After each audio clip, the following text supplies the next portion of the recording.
आज की क्लास में मैं आपको फाइलम एनेलिडा एक्सप्लेन करने जा रही हूँ। अभी आपके सामने यहाँ जो इमेज नजर आ रहा है ये बहुत फेमिलियर है आप लोगों को, और इसको पहचान ही रहे हैं कि क्या है, ये अर्थवॉर्म है। अभी ना इसके इस पोर्शन पे ध्यान देंगे। इस इमेज को यहाँ पे शो करने का ना एक बहुत बड़ा रीजन है, बहुत अच्छा, बहुत वेल डिफाइंड। यहाँ पे आपको अर्थवॉर्म में ये सारे सेगमेंट्स नजर आ रहे हैं। अब थोड़ा सा जो मैंने आपको प्रीवियस फाइला ऑलरेडी सिखा रखे हैं उस पे एक बार नोटिस करेंगे। मैंने आपको पॉलीफेरा पढ़ाया, देन निडेरिया, टिनोफोरा, प्लेटीहेलमिन्थस, एस्केलमिन्थस। किसी भी फाइलम के अंदर मैंने उसमें ऐसा आपको नोट ही नहीं कराया कि उसके अंदर कोई सेगमेंट प्रेजेंट होगा या कोई सेगमेंट अवेलेबल होगा। मैंने सेगमेंट की कोई बात ही नहीं करी वहां, ठीक है।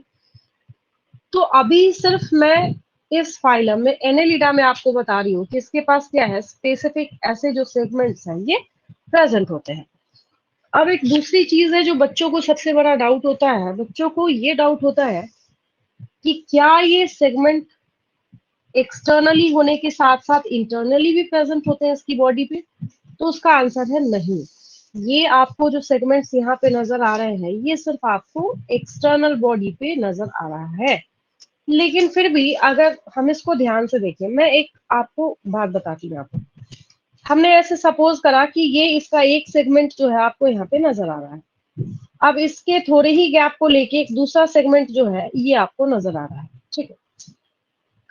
तो ये जो सेगमेंट्स नजर आ रहे हैं, मैंने अगर बाहर से कट करके पूछा कि इस सेगमेंट का आपको नंबर बताना है और इसकी सेगमेंट का नंबर बताना है, तो ऑब्वियस है कि आपको कंफ्यूजन होगी। तो कंफ्यूजन होगी तो उससे एक और पॉइंट क्लियर होता है कि इसका मतलब है जब किसी ऑर्गेनिज्म की बॉडी में कोई स्पेसिफिक पार्ट अपने आप को रिपीट करता है, इस फेनोमेना को सेगमेंटेशन कहते हैं। और क्योंकि ये अपने आप को रिपीट कर रहे हैं, ये सेगमेंट्स अपने आप को रिपीट कर रहे हैं, तो इन सेगमेंट्स को हम मेटामेयर्स का नाम देते हैं। हम लोग क्या कहते हैं इनको, हम लोग बोलेंगे इनको कि ये मेटामेयर्स है। और ये सेगमेंटेशन का टाइप क्या है, तो ये मेटामेरिक सेगमेंटेशन है। दोनों ही बातें हैं इसमें, ठीक है। अब ये अर्थवॉर्म यहाँ पे अवेलेबल है, इसका क्लासिक एग्जांपल है। जब कभी भी इस चैप्टर में बच्चों को कंफ्यूजन होती है, ईच एंड एवरी बैच के बच्चों को मैं यही बात बोलती हूँ कि इस चैप्टर को सबसे आसान बनाने का तरीका क्या है, इसके एक मेंबर को बिल्कुल हमेशा ही अपने दिमाग में रखना है कि कोई बोलते के साथ आपके ब्रेन में उसका इमेज जो है वो क्लिक होना चाहिए, ठीक है। तो आपको एनेलिडा के लिए अर्थवॉर्म याद रखना है। रीजन क्या है, अब ऐसा नहीं है कि आप नेरिस को नहीं पहचानते या हेरोडिनेरिया को नहीं पहचानते, आप पहचानते सबको हैं। लेकिन अब मैं अगर शो करूंगी ना तब आप बोलेंगे अच्छा इसको तो हमने देख रखा है, हमें ये नहीं पता था इसका नाम ऐसा है, ठीक है। लेकिन ये बहुत ही कॉमन ऑर्गेनिज्म है। जब भी आप देखेंगे कि थोड़ा सा इन्वायरमेंट अच्छा हो गया है, क्लाइमेटिक कंडीशन अच्छा हो गया है, रेनी सीजन हो गया है, तो ये अर्थवर्म्स आपको बहुत ज्यादा देखने को मिलते हैं। और इसको फार्मर्स फ्रेंड भी कहते हैं हम लोग, ये आप बचपन से पढ़ते आ रहे हैं। रीजन ये है कि ये क्या करता है, सॉइल के अंदर एरेशन का काम करता है, जो कि बहुत ही ज्यादा बेटर माना जाता है किसके लिए, वेजिटेशन के लिए, ठीक। अब थोड़ा सा इस ऑर्गेनिज्म को जब आप देख ही रहे हैं तो लगे हाथ कुछ और पॉइंट्स इसके कर लेते हैं हम लोग। आपको क्या नजर आ रहा है, ये कैसा है, ये कैसा है, कैसा ऑर्गेनिज्म आपको नजर आ रहा है। सेगमेंटेड इसके पास, हाँ सेगमेंटेड है। सिमेट्री कैसी नजर आ रही है आपको, बायलेटरल। कैसा है ये, बायलैटरल हाँ बायलेटरल है, क्योंकि एक ही प्लेन है जहां से आप इसको टू इक्वल हाफ्स में डिवाइड कर सकते हैं। क्योंकि organ system level of organisation हमने एस्केलमिन्थस पे स्टार्ट कर लिया था, तो इसके पास ऑब्वियस है विदाउट एनी एफर्ट अब आप स्मूथनेस के साथ लिख सकते हैं कि इसके पास भी organ system level of organisation होगा। लेकिन सेगमेंटेशन का जो पॉइंट है वो मैंने अभी तक आपको किसी भी फाइलम के अंदर नोट नहीं कराया है। तो सेगमेंटेशन क्या है, इसका पेक्यूलियर स्पेसिफिक फीचर है। उसके बाद एक और चीज है, जब आप ध्यान से नोटिस करेंगे तो मैंने जो बताया कि ऐसे ऐसे ऐसे ऐसे इसकी बॉडी पे इस तरीके से सर्कुलर रिंग्स यहाँ पे प्रेजेंट और अवेलेबल होते हैं, ठीक है, इसको अन्यूल्स बोलते हैं हम लोग, और जिसकी वजह से हमने इनका नाम एनेलिडा रख रखा है। क्या रखा है? एनेलिडा। अन्यूल से क्या आया? एनेलिडा टर्म जो है ये बना। फिर जब इसके हैबिटेट के बारे में बात करते हैं तो ये मरीन वाटर में भी मिल सकता है, फ्रेश वाटर में भी पाए जा सकते हैं। अभी ये आपको कहाँ दिख रहा है? सॉइल के अंदर। इसको थोड़ी अभी फिलहाल इसकी कंडीशन के लिए हम इसको एक्वेटिक नहीं बोलेंगे। अभी जो आपको यहाँ पे स्क्रीन पे जो नजर आ रहा है अभी इस कंडीशन में ये टेरेस्ट्रियल है, ठीक है। तो ये जो टेरेस्ट्रियल यहाँ पे आपको नजर आ रहा है, तो इसका ये मतलब नहीं है कि ये सिर्फ लैंड पे ही रहेगा। एक्वेटिक भी, नेविस वगैरह बहुत सारे इसके एग्जाम्पल है जो आपको एक्वेटिक भी देखने को मिलते हैं, ठीक है। तो बहुत ही बेसिक से फीचर। अब एक और क्वेश्चन यहाँ पे अराइज होता है कि जैसे मैं आपको फ्लैट वर्म्स पढ़ा रही थी तो मैंने वहां पे फ्लेम सेल्स आपको पढ़ाया था, और मैंने बोला था कि इसको याद रखेंगे, ये बहुत ज्यादा एग्जाम्स में पूछा जाता है, बिल्कुल पूछा जाता है। ठीक उसी तरीके से जब हम लोग बात करते हैं इसके नर्वस सिस्टम के बारे में, ठीक है, तो नर्वस सिस्टम के बारे में बात करेंगे तो एक और स्पेशल चीज आती है यहाँ पे, आपको गैंग्लिया टर्म सुनने को मिलता है। क्या सुनने को मिलता है? गैंग्लिया टर्म जो है ये आपको सुनने को मिलता है। मतलब इसके बॉडी में ब्रेन का रिप्रेजेंटेटिव कौन है? ये गैंग्लिया है। अब एक और चीज, यहाँ जो आपको गैंग्लिया नजर आ रहा है तो एक चीज नोटिस करेंगे, एक आपको बल्ब लाइक स्ट्रक्चर यहाँ नजर आ रहा है, दूसरा आपको बल्ब लाइक स्ट्रक्चर जो है ये यहाँ नजर आ रहा है। इसके लिए हम पॉइंट क्या लिखने वाले हैं? इसके लिए हम लोग लिखने वाले हैं कि इसके पास पेयर्ड गैंग्लिया प्रेजेंट है। गैंग्लिया का अगर हम लोग सिंगुलर करते हैं तो गैंग्लियन हो जाता है, ठीक है। और ये किससे कनेक्टेड है? तो ध्यान से अगर नोटिस करेंगे तो यहाँ पे इसके ऐसे साइड साइड में लेटरल नर्व्स जो है वो भी यहाँ से निकले हुए हैं, तो हम वो भी लिखेंगे उसके साथ साथ कि ये क्या करता है, ये खुद को कैसे कनेक्ट करता है। तो लेटरल नर्व्स के थ्रू ये कनेक्ट करने का काम करता है। हाँ, ये बात अलग है कि अगर आप इसको फिंगर से टच करते हैं तो बेचारा बहुत स्लोली मूव करेगा। अब बहुत ऐसा नहीं है कि तुरंत हम चले गए कोर्डाटा के ऊपर या बहुत एडवांस नर्वस सिस्टम के ऊपर जो कि इतना फास्ट रिफ्लेक्स एक्शन आपको शो करेगा, वैसा कुछ भी नहीं है, ठीक है। हाँ, लेकिन इसमें बहुत स्लो आपको देखने को मिलता है। तो जो नेरिस है उसमें फास्ट भी है, तो ऐसा भी नहीं बोल सकते कि काफी ज्यादा बिल्कुल लो कैटेगरी का है कि बिल्कुल ही शो ही नहीं करेगा या फिर आपको पता ही नहीं चलेगा, वैसा नहीं है। तो जो बेसिक पॉइंट आपने जो जो सीख रखा है उसको मेरे साथ साथ करते चलिए। तो जितना आपने समझा है अभी तक स्टोरी की तरह आपको आसान ही लग रहा होगा, लिखने में भी उससे भी ज्यादा आसान है, ठीक है। फिर एग्जाम्पल्स की बात करेंगे तो हमारे पास सारे इमेजेस अवेलेबल हैं, उससे आप और पहचान सकते हैं अच्छे से। तो ये जो फाइलम एनेलिडा है जो आपने याद किया है उसको अब फटाफट मेरे साथ साथ पूरा करते चलिए। चलो, फाइलम एनेलिडा।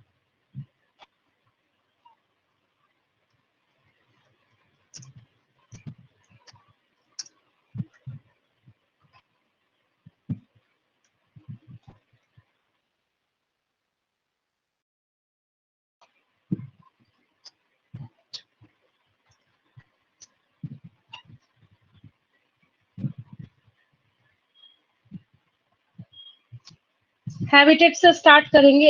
एक सिंगल भी शुरू से जो मैंने इतना ज्यादा आपका फाउंडेशन तैयार किया है ना, एक सिंगल ऐसा पॉइंट नहीं होगा ना जो आपको समझ नहीं आएगा। समझ सब कुछ आएगा, ठीक है। समझ भी आएगा, और सेगमेंटेशन वगैरह जब मैं आपको क्राइटेरिया ऑफ क्लासिफिकेशन पढ़ा रही थी तब भी मैंने बताया था। और मैंने ये बात उस वक्त भी बोली थी कि अगर कोई बच्चा ऐसा हो, कोई स्टूडेंट ऐसा हो जिसका कॉन्सेप्ट क्लियर ना हो, किसी की क्लास मिस हो गई हो, तो वापस हमें फिर से जाके पढ़ना है। उन बच्चों का भी यहाँ पे क्या है, ये टॉपिक कवर हो जाएगा। तो हैबिटेट के बारे में जब हम लोग बात करेंगे तो पहली बात कि इसमें दो बातें होंगी, ठीक है। एक्वेटिक पहली बात, और टेरेस्ट्रियल भी हो सकता है। अब आपको दोनों का मतलब पता है। अगर आप एक्वेटिक बोल रहे हैं तो एक्वेटिक बोलने का मतलब क्या है कि ये पानी में रहेगा। अब जब वाटर में रह ही रहा है तो वाटर की वैरायटी भी आपके पास दो तरह की है, फ्रेश वाटर और मरीन वाटर। तो उसमें भी क्या है, ये दोनों टाइप में खुद को इजीली सरवाइव करा सकता है, मतलब फ्रेश वाटर में भी और मरीन वाटर में भी। यहाँ पे फ्रेश वाटर और मेरीन वाटर।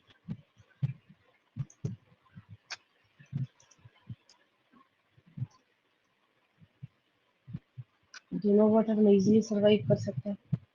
और टेरेस्ट्रियल का मतलब कि लैंड पे तो रहेगा ही, लेकिन इसके लिए क्राइटेरिया है। आप डेजर्ट एरिया में जाके इसको ढूंढेंगे तो डेजर्ट एरिया में आपको ये नहीं मिलेगा। तो टेरेस्ट्रियल कंडीशन में भी कहाँ मिलेगा आपको, ये मॉइस्ट प्लेसेस पे मिलेगा। ठीक है, फिर हम एडवांसमेंट की तरफ तो खैर बढ़ ही रहे हैं धीरे धीरे। फिर यहाँ पे लेवल ऑफ ऑर्गेनाइजेशन पे आते हैं।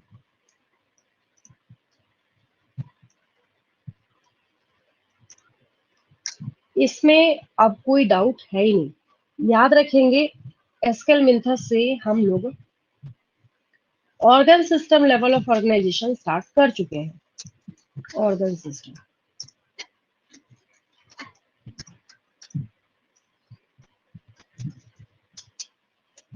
सिमेट्री आपको दिख रही है, बॉडी सिमेट्री।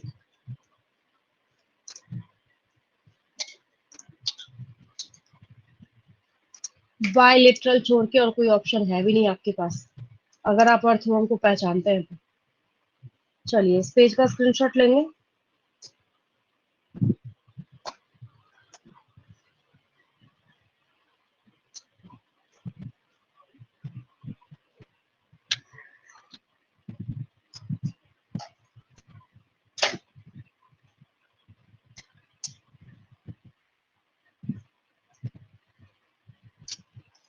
एनेलिडा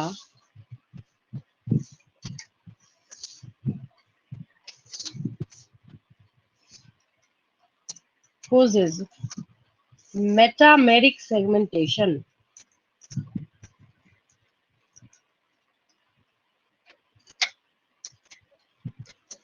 मतलब कुछ सेगमेंट्स अपने आप को बार बार रिपीट करते हैं। ठीक है, ये क्या शो कर रहा है, मेटामेरिक सेगमेंटेशन को शो करने का काम कर रहा है।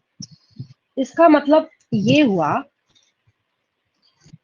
हम लोग यहाँ पे लिख सकते हैं first phylum to show metameric segmentation. ये भी एक क्वेश्चन बनता है।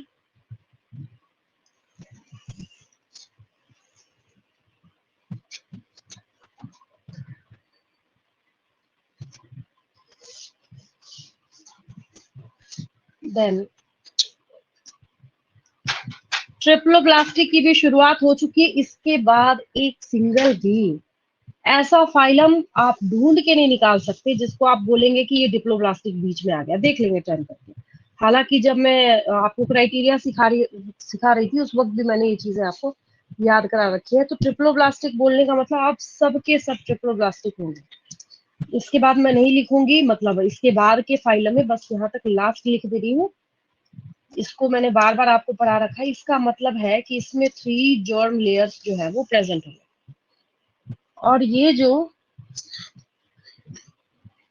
3 जर्म लेयर्स यहाँ पे प्रेजेंट है आपके पास, वो क्या है, एंडोडर्म, मेसोडर्म और एक्टोडर्म। तो इसके लिए मैंने आपको क्या टर्म सिखाया है, ट्रिप्लोब्लास्टिक। क्या टर्म सिखाया है, ट्रिप्लोब्लास्टिक। याद है, प्लास्टिक नहीं लिखना है। कुछ बच्चे एग्जाम में ब्लास्टिक होता है ना, टीचर कई बार डिक्टेट करके छोड़ देते हैं, तो बच्चे क्या करते हैं, ब्लास्टिक की जगह प्लास्टिक लिख के आ जाते हैं वहां पे। तो प्लास्टिक नहीं लिखना आपको, ब्लास्टिक है, बी है यहाँ पे, इट्स ट्रिप्लोब्लास्टिक। इसके पास ये 3 बॉडी जर्म लेयर्स प्रेजेंट है। अगर अंदर वाला है तो एंडोडर्म है, मिडल वाला है तो मेसोडर्म है, और बाहर वाला है तो एक्टोडर्म है।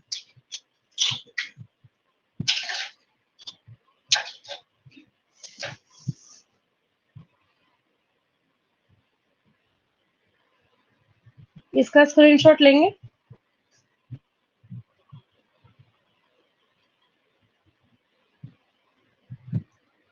चलिए हो गया ये। Yes ma'am. देन अगर हम लोग बात करें तो हम स्यूडोसिलोमेट तो कब का डन कर चुके प्रीवियस क्लास में। तो ऑब्वियस है कि अब सब के सब कैसे होंगे, सिलोमेट्स होंगे। All organisms of phylum Annelida are coelomates. Coelom का मतलब बता रखा है मैंने, पता है ना आपको क्या होता है सिलोम?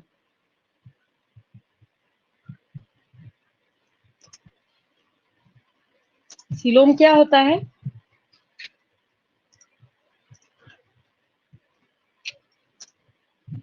किसी बच्चे को जिसकी याद नहीं है लाइनिंग सिलोम? होती है, जो मेसोडर्म से होती है।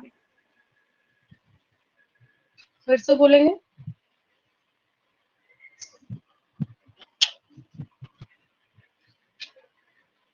Ma'am space between alimentary canal and body wall. हाँ ठीक है, वेरी गुड, बिल्कुल एग्जैक्ट है, ये जो मैंने बताया है यही होगा, इसके सिवाय कोई डेफिनेशन नहीं हुआ। The space between the body wall and the alimentary canal, उसके बीच का जो स्पेस है उसको हम यहाँ पे सिलोम या बॉडी कैविटी बोल रहे हैं। बॉडी कैविटी जो मैंने यहाँ पे लिखा है ना, यही जो है इसी के लिए हम सिलोम टर्म का यूज कर रहे हैं, इसी को सिलोम सिलोम बोल रहे हैं हम लोग, ठीक है। और बॉडी कैविटी का मतलब ये बिल्कुल भी नहीं समझना है कि अच्छा लगता है कि स्टमक वगैरह के बारे में बोला जा रहा है, नहीं, यहाँ पे बॉडी कैविटी का वो सेंस नहीं है। फिर उसके बाद हम लोग जब इसके नेम के बारे में बात करते हैं, द नेम एनेलिडा कहाँ से लिया है आपने? तो अन्यूल टर्म से लिया है, फ्रॉम लैटिन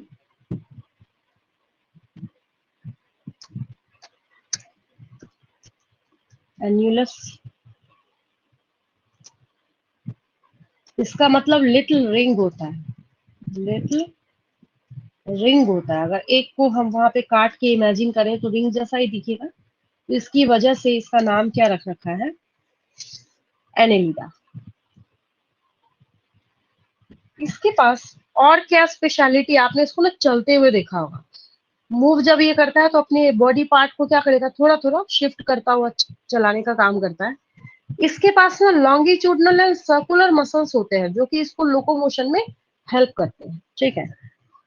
ऐसे लिख सकते हैं आप इसको, longitudinal and circular muscles are present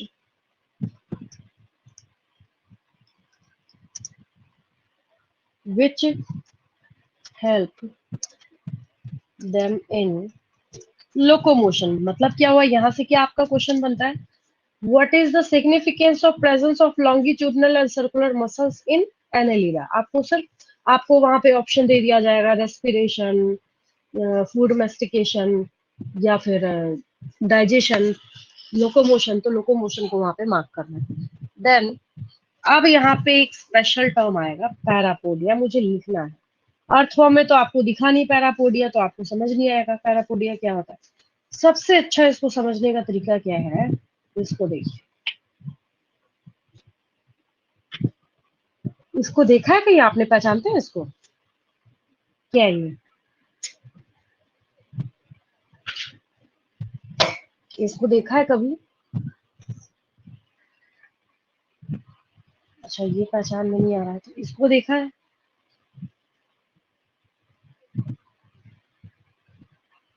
किसी बच्चे ने नहीं देखा?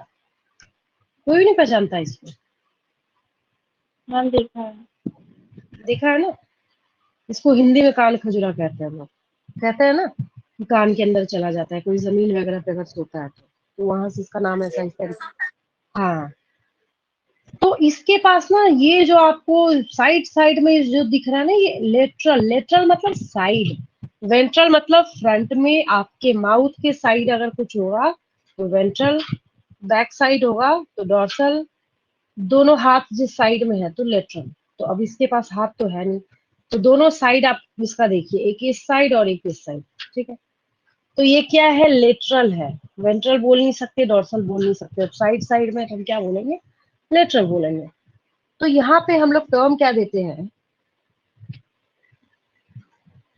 कहते हैं कि lateral appendages which help in swimming, movement, that are known as parapodia. क्या कहते हैं हम लोग इसको, पैरापोडिया। तो हम लोग कहते हैं कि नेरिस पोजेस लेटरल अपेंडेजेस, ये क्या कर रहा है, नेरिस पोजेस लेटरल अपेंडेजेस, ये जो इसके पास लेटरल अपेंडेजेस यहाँ पे प्रेजेंट है, इसको ही हम पैरापोडिया बोलेंगे, जो कि इसको स्विमिंग में, अब मैंने बोला तो ये क्या है, एक्वाटिक है, पानी में घूमने का काम करेगा इधर उधर, तो ये क्या करता है, इसको स्विमिंग में हेल्प करता है। ठीक है, तो ये भी स्पेशल पॉइंट है इसका। लेकिन एक और इंटरेस्टिंग फैक्ट क्या आता है अर्थवर्म के बारे में, कि जब मैं आपको इसका ना सर्कुलेटरी सिस्टम लिखवाऊंगी, तो अभी मैं आपको पॉइंट नोट कराऊंगी अर्थवर्म के बारे में, कि अर्थवर्म के पास क्या है, क्लोज्ड सर्कुलेटरी सिस्टम है। ये एक, अभी तक तो मैं बार बार यही रिपीट कर रही हूँ कि जैसे जैसे फाइलम आगे की तरफ बढ़ते चले जा रहे हैं, वैसे वैसे एडवांसमेंट भी ऑर्गेनिज्म में बढ़ता चला जा रहा है। लेकिन एक पॉइंट यहाँ पे एक्सेप्शनल है। क्या एक्सेप्शनल है? वो ये है कि जब आप अर्थवर्म के सर्कुलेटरी सिस्टम को देखते हैं, किसको देखते हैं, सर्कुलेटरी सिस्टम को देखते हैं, तो यहाँ पे उल्टा हो गया। अर्थवर्म के पास क्लोज्ड सर्कुलेटरी सिस्टम है, अर्थवर्म के पास क्या है, क्लोज्ड सर्कुलेटरी सिस्टम है। और जैसे ही हम लोग इसके आगे वाले फाइलम में मूव करेंगे, मतलब ऑर्थ्रोपोडा पे जाएंगे, उल्टा मैं आपको ऑर्थ्रोपोडा में लिखूंगी कि ऑर्थ्रोपोडा के पास क्या है, इसके पास क्लोज्ड है और ऑर्थ्रोपोडा के पास ओपन है, उल्टा हो जाएगा। रीजन क्या है, यहाँ पे ये प्रॉपर, ये देखिए वेसल कैरी कर रहा है ना, क्या कर रहा है, वेसल कैरी कर रहा है। क्या कैरी कर रहा है ये, कई सेगमेंट्स में यहाँ पे रिपीटेड तरीके से ये हार्ट कैरी कर रहा है। जगह जगह पे इसके पास क्या है, वेसल है। ठीक है, मतलब ये हुआ कि ये प्रॉपर एक सिस्टम कैरी कर रहा है अपने बॉडी के अंदर, अपने बॉडी फ्लूइड को मूव कराने के लिए, जिसकी वजह से हमें यहाँ पे लिखना पड़ेगा कि इसके पास क्या है, क्लोज्ड सर्कुलेटरी सिस्टम है। अर्थवर्म के पास, ये एनेलिडा के पास क्या है, क्लोज्ड सर्कुलेटरी सिस्टम है। लेकिन जब मैं ऑर्थ्रोपोडा पढ़ाऊंगी, अब कहीं अगर बच्चे ये सोच के बैठ गए अच्छा क्लोज्ड तो स्टार्ट हो गया, अब सब में क्लोज्ड ही हमें लिखना चाहिए, तो वहां पे गलती हो जाएगी। यहाँ पे आने के बाद एक थोड़ा सा पॉज लेना है, याद करना है कि इसके पास क्लोज्ड है, लेकिन जब हम लोग ऑर्थ्रोपोडा की पढ़ाई करेंगे तो उसके पास क्या है, ओपन सर्कुलेटरी सिस्टम है। ठीक है, तो इसका एक पॉइंट जो है वो हम लोग मेंशन कर लेंगे। देखिए,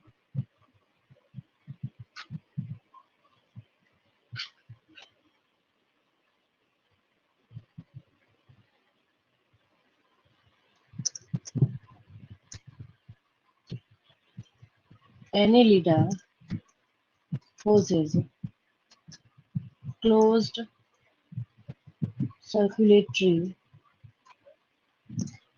system।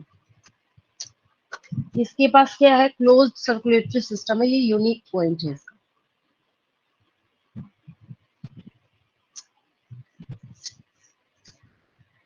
इस पेज का स्क्रीनशॉट ले लेंगे, आगे मूव करूंगी मैं।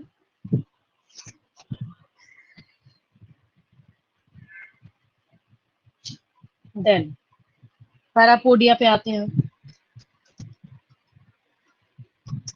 पैरापोडिया, अब ये तो स्पेशल ही है, अर्थवर्म में नहीं था। अब जबरदस्ती आप सोचिए अच्छा एनेलिडा में हमने पैरापोडिया पढ़ा है तो हम सब में लिखेंगे तो गलत हो जाए। आपको अर्थवर्म में नहीं दिखा था, बट नेरिस में बहुत अच्छा वेल डिफाइंड प्रोमिनेंट दिख रहा है। ठीक है, तो स्पेशली किस में होता है, aquatic annelids poses लेटरल, आपने देखा साइड साइड में थे,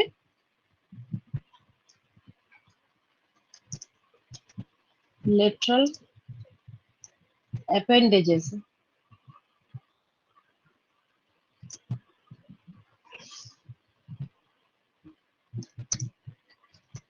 parapodia which help them in swimming, इनको स्विमिंग में हेल्प करेगा।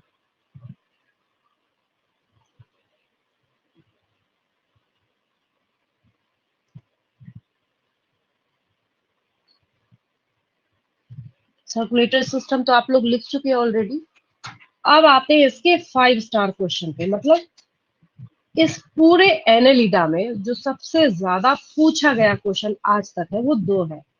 पहला इसके सेगमेंटेशन के बारे में घुमा फिरा के क्वेश्चंस पूछे जाते हैं, और दूसरा आप चाहे तो चेक कर सकते हैं, जो सबसे ज्यादा क्वेश्चन पूछा गया वो नेफ्रीडिया के ऊपर पूछा गया। नेफ्रीडिया की क्या खासियत है कि जैसे आप फ्लैट बॉम्ब्स में फ्लेम सेल्स को पढ़ रहे थे कि उसको ऑस्मो रेगुलेशन और एक्सक्रीशन में हेल्प करने वाला स्ट्रक्चर है, ठीक उसी तरीके से नेफ्रीडिया के बारे में भी आप लोग बोल सकते हैं कि हेल्प इन ऑस्मो रेगुलेशन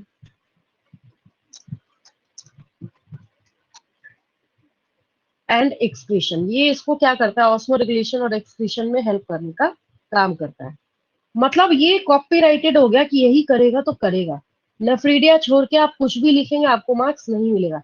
आप मालपीजियन ट्यूब्यूल लिखेंगे आपको नंबर नहीं मिलेगा, किडनी लिखेंगे नहीं मिलेगा, फ्लेम सेल लिखेंगे नहीं मिलेगा। इसका कॉपीराइटेड टर्म है तो है, आपको सिर्फ नेफ्रीडिया ही लिखना पड़ेगा। ठीक है, अभी अभी मैंने आपको गैंग्लिया शो किया था जो कि पेयर्ड प्रेजेंट था इसके अंदर। तो अब हम लोग इसके गैंग्लिया के ऊपर आते हैं, जो कि किसका रिप्रेजेंटेटिव है। जैसे अगर मैं पूछूं आपसे ऐसे करके, मैं इस तरीके से क्वेश्चन पूछ लूं कि नेफ्रीडिया किसका रिप्रेजेंटेटिव है, ठीक है। Option A respiration, option B reproduction, option C osmoregulation, option D all of them. तो ऑब्वियस ऑस्मोरेगुलेशन होगा, किडनी का रिप्रेजेंटेटिव है। उसी तरीके से गैंग्लिया किसका हो जाएगा, तो नर्वस सिस्टम का हो जाएगा। किसका हो जाएगा, नर्वस सिस्टम का। इसके बारे में हम लोग लिखते हैं कि न्यूरल सिस्टम कंसिस्ट ऑफ, आपने देखा पेयर में है, पेयर्ड गैंग्लिया। अगर आप इसका सिमिलर करना चाहते हैं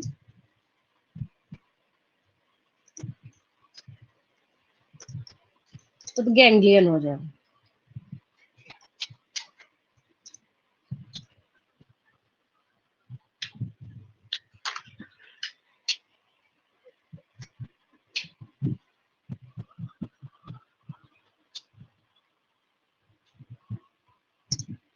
connected by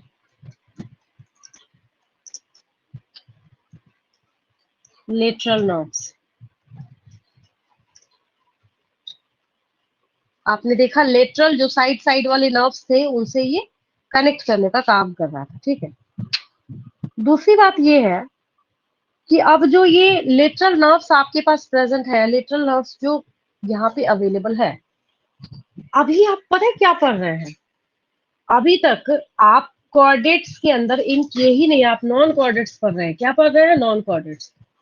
बच्चों को मैं कहती हूँ कि जब कभी नॉन कॉर्डेट्स का फीचर लिखना हो ना, तो पहले अपने फीचर याद करो।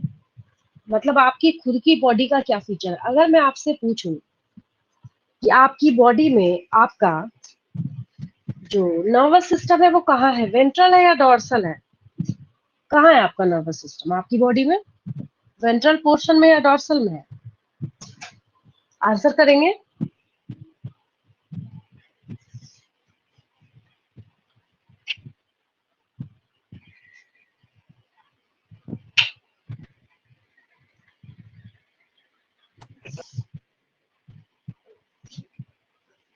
Ma'am dorsal. हाँ ठीक है, वेरी गुड। बैक साइड में है आपका नर्वस सिस्टम, कहाँ है, बैक साइड में है आपके। ठीक है, इतना सोचने की इसमें जरूरत क्या है, फ्रंट साइड में तो हार्ट है आपका ना, वेंट्रल साइड में।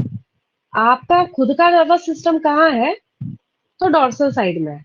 बच्चों को मैं कहती हूँ कि हमेशा के लिए ट्रिक के तौर पे याद रखना कि जो तुम्हारे फीचर है उसका ठीक ऑपोजिट फीचर याद रखना है नॉन कॉर्डेट्स के अंदर, क्योंकि ये जो एनेलिडा आप पढ़ रहे हैं ये नॉन कॉर्डेट के अंदर आता है। फिर कुछ बच्चों के दिमाग में एक क्वेश्चन आ रहा होगा कि आखिर हम कॉर्डेट्स बोलेंगे किसको। जब हम कॉर्डेट्स की पढ़ाई करेंगे वहां पे मैं आपको एक स्पेशल टर्म सिखाऊंगी, नोटोकॉर्ड। वैसा तो मैं कहीं पे लिख ही नहीं रही, यहाँ पे एक रॉड लाइक स्ट्रक्चर आएगा आगे जाके, तो इसके पास कोई नोटोकॉर्ड नाम की चीज अभी तक प्रेजेंट नहीं है। अब कभी आपने देखा है किसी अर्थवर्म को बैकबोन पे ऐसे खड़ा होते हुए, नहीं देखा आपने, क्योंकि उस बेचारे के पास है ही नहीं वैसा सपोर्ट सिस्टम जैसा आपके पास है। आप ऐसे इरेक्ट होकर सीधे चल सकते हैं, वैसी फैसिलिटी है ही नहीं उसके पास। तो इसके पास भी ना इसका बैकबोन नहीं है। मैं इतना लेक्चर इसलिए दे रही हूँ ताकि आपको जिंदगी भर के लिए याद हो जाए।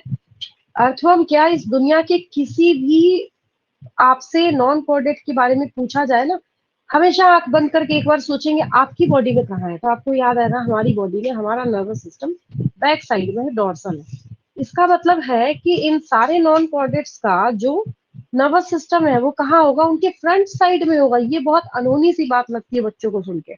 जब मैं लिखती हूँ कि nervous system is present in ventral side, तो बच्चे कहते हैं मैम लगता है कि कुछ गलत है यहाँ पे लिखा हुआ, जबकि वो गलत नहीं है, वो सही है। ये नॉन कोऑर्डिनेट्स है, तो नॉन कोऑर्डिनेट्स की वजह से इसका जो नर्वस सिस्टम है या डबल वेंट्रल नर्व कॉर्ड जो है इसके पास, वो कहाँ प्रेजेंट है, वो इसके फ्रंट साइड में है, वेंट्रल साइड में प्रेजेंट है। ठीक है, याद रखेंगे यहाँ पे।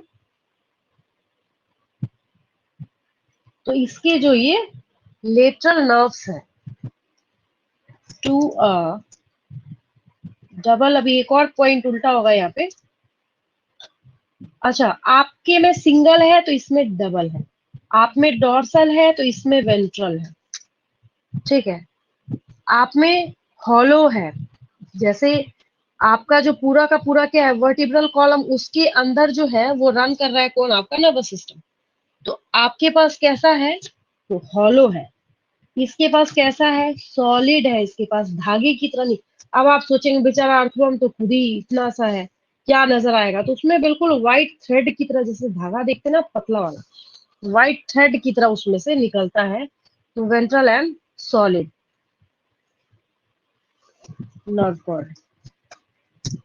ये सारे के सारे पॉइंट हमने उल्टे करे हैं, समझेंगे ध्यान से। कनेक्टेड बाय लेटरल नर्व्स, यहाँ तो खैर कोई बड़ी बात नहीं है, साइड साइड वाले नर्व से जुड़ा हुआ है। ठीक है, आपके पास कैसा है, सिंगल है, इसके पास कैसा है, डबल है। ठीक है, आपके पास कैसा है, डॉर्सल है, इसके पास क्या है, वेंट्रल है। आपके पास हॉलो है, इसके पास क्या है, सॉलिड है। हमने अपोजिट करा है यहाँ पे।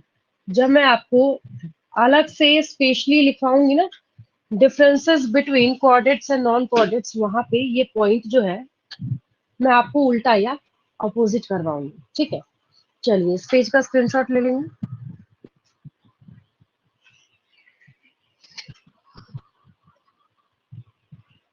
हो गया ये।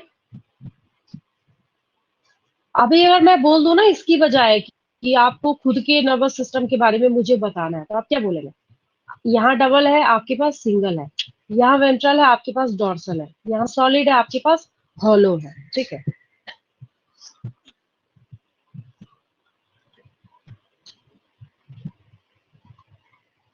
अब एक और चीज है इसके बारे में जब हम लोग बात करते हैं, तो अभी अभी ना हम लोग नेरिस को देख रहे थे जिसके पास बहुत सारे पैरापोडिया जो है वो अवेलेबल है। अब इसके जो एग्जाम्पल है ये भी थोड़ा बच्चों का दिमाग खराब करने का काम करते हैं। किसी के पास कुछ है, किसी के पास कुछ है, कोई बायसेक्सुअल है, कोई यूनिसेक्सुअल है। अर्थवर्म के बारे में बात करें तो वो बाइसेक्सुअल है, नेरिस के बारे में बात करें तो वो यूनिसेक्सुअल है ना। तो नेरिस जो है, नेरिस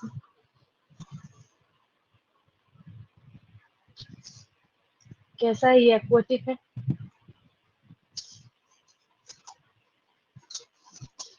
इज।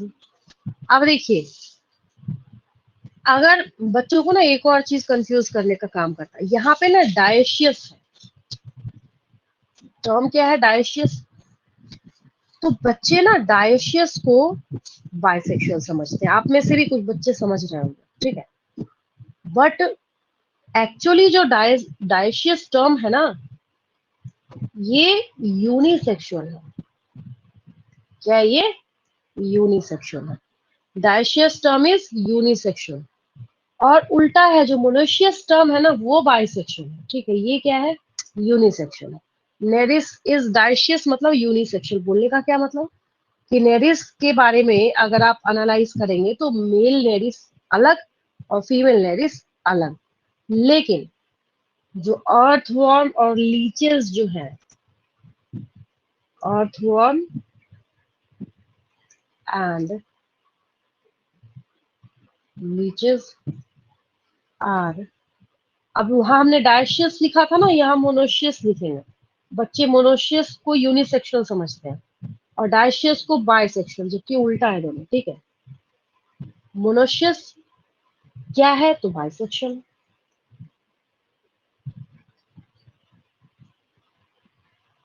बाइसेक्सुअल बोलने का क्या मतलब है कि एक ही बॉडी में मेल और फीमेल गैमेट दोनों के दोनों प्रेजेंट होगा।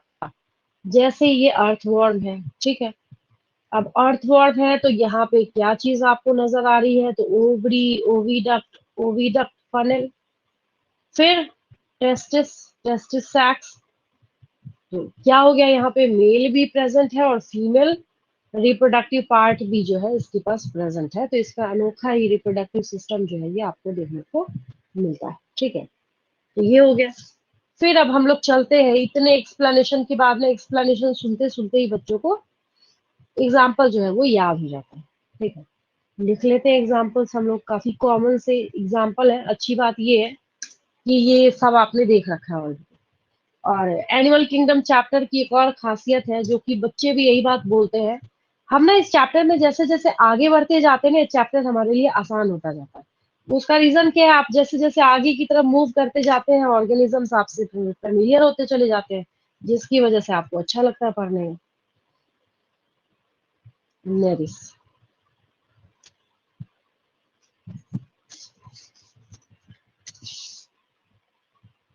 अर्थवॉर्म, इसके फेरेटिमा पोस्टुमा करके आपसे कुछ क्वेश्चन पूछा जाए।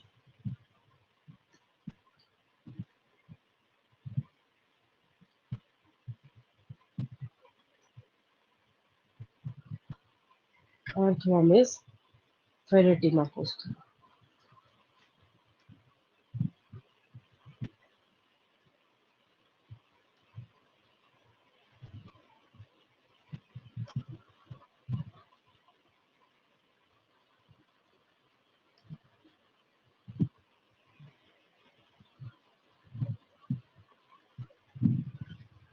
देन जिसको आप कॉमन लैंग्वेज में कहते हैं ना ब्लड सकिंग लीच, वो हिरोडिनारिया है।